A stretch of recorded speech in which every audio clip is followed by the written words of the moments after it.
Guys, tara maghanap tayo ng halaman na pwede nating itanim doon sa labas. Para gumanda-ganda naman.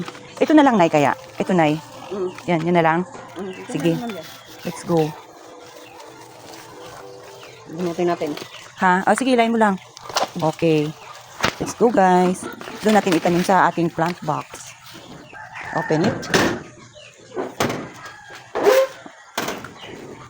Open it. Yan, dito natin ilalagay.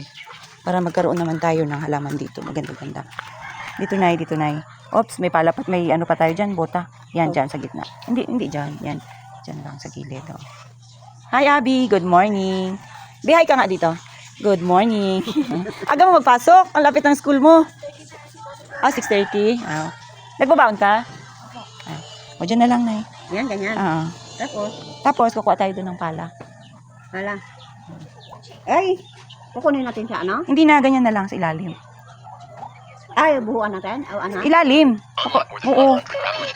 Hindi pa nga kami magkaintindihan dyan ni nanay kasi ang akala niya guys, ilalagay lang. Hindi niya alam na maghuhukay pa para ipailalim namin yung halaman na aming ilalagay. Habang nandito nga kami ni nanay, hindi ko akalain na itong bulinggit pala ay nandito na rin sa baba. Hindi rin talaga papahuli kung saan kami talagang buntot ng buntot. May tayo.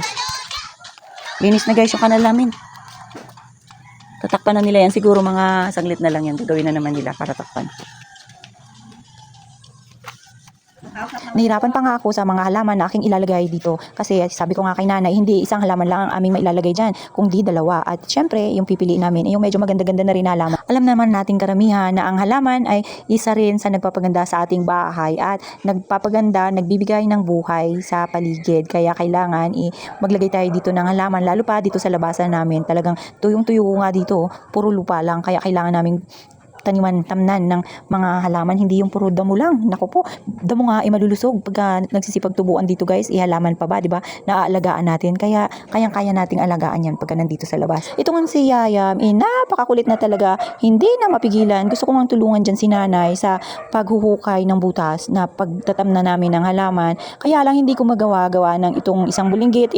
Mas mabilis pa sa akin. Nagmamarunong. Akala mo naman, talagang kayang-kaya niya. Pero ang gusto niya yan guys, kung saan si nanay, doon din siyang nakadikit. Medyo malapot pa nga yan yung lupa dyan kasi kalalagay lang nga kahapon at di pong mga basa-basa pa siya kaya medyo nahirapan nga si nanay sa pagbubungkal. Buti na nga lang hindi naman kalaliman yung kanyang pagbubungkal. Sakto lang dahil hindi ko rin tinanggal sa kanyang paso.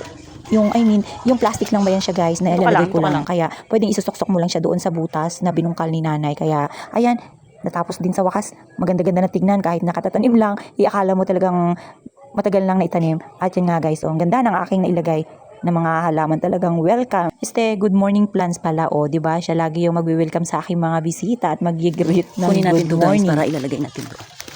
Yan. Mas maganda ito. Ilalagay natin doon sa labas. Ang sikip, masikip.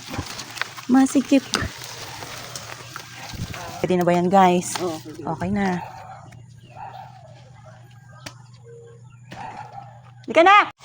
Nawa ko pa doon sa labas. Ito, ay doon. Bakit? Oo nga.